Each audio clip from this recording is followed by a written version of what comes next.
Americans like you who have given us freedom, security, and absolutely the greatest nation on earth. Going to all these foreign countries, and I have been all over the world, there's no greater men in the world than American men. I'm telling you, because they treat us the best, and there is no greater nation than with the freedoms that we have. So I would like to take a moment to tell you and share some of my perspectives as a nurse in Iraq, working out of tents and taking care of patients, and then as a flight nurse. And I want to give you two quick references for that. The first is MASH. Many of you probably saw that.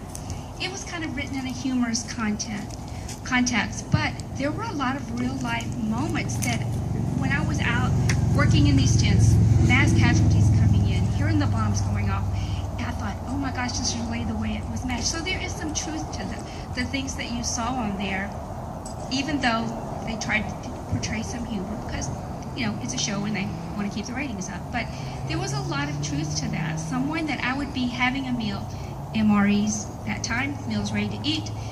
The next day, they would be brought in and I would be taking care of them on the ground. It was sad, it was difficult. So that's one way, and that tells you all those MASH casualties coming in, having to make decisions, hearing the sounds. To this day, when I hear a helicopter go by, or I hear a C-130 going by, which I love that aircraft, it's the worst. I think back to those days and what it was like. The other analogy I want to give you is from Charles Dickens. Many of you know him for the Christmas story that he wrote, but he wrote a novel. It's called A Tale of Two Cities. It's a 16th novel. It's a 16th century novel, and it talks about chaos in London and Paris prior to and during the French Revolution. In this, Dickens wrote the following: "It was the best of times. It was the worst of times. It was the season of darkness.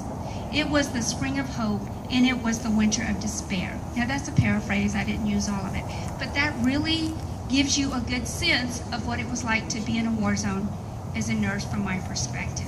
It was the worst of times because of the atrocities of war that I saw. Seeing military brethren with arms, legs, severe head injuries. When you look and you see somebody without their arm and leg, it is horrible.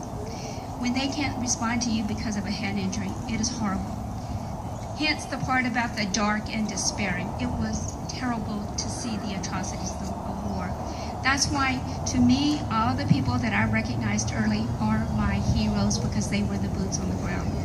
Interesting enough, especially when flying, they would call me their hero, and the other nurses, not just me, and technicians. And I would go, but I'm not, you are. So I just finally let it go. The other thing they would do was say, "Doc." Well, and I go, "Oh, no, I'm a nurse. I don't want to misrepresent that. I'm a nurse." "No, you're Doc to me." It took until last month, finally, one of my military order Purple Heart friends said, "Go with it. Doc was an honor. It was a compliment for them to call you that." So now I embrace it, and now I understand a lot better. So I appreciate that. So all those bad times. Now, why would it possibly be the best of times? Think about that for a minute. I just talked about these horrible things that we saw. How we would fly this mission. How I would feel like I was the senior nurse. I'd have to keep my composure. And to this day, I wonder if I didn't do my staff an injustice by not saying, "Yeah, this really bothers me too," and I just went back there and vomited my guts out, rinsed out my mouth, and now I'm back out here. I don't know, it's too late now, but I never let them see that side because I felt like they wanted to see me strong and do what I needed to do. Something I'll have to deal with, and if you have input, I'd love to hear that. But let me tell you why all of those negative things were the best of times. It was the best of times. It was the spring of hope, as Dickens said. It's because we made a difference in these troops' lives. We got them out of the war zone. We transported them. We relieved their pain. We made them comfortable. And being able to do that and contribute and know that not only me, but all the nurses and techs who were out there with these individuals did this for them and made them better makes it the best of time. I am so proud that I could be a part of that and contribute to these brave men and women. And I really, really thank you. Seeing now when I look on the TV and I see veterans with artificial limbs playing sports. There was a show on last night about a female who had learned to go skiing, snowboarding. It was impressive. Adjusting to these disabilities, spending time with their loved ones, it warms my heart, and I know it was worth my time and effort and the time I spent away from my family. I want to end by saying this is a military-friendly community.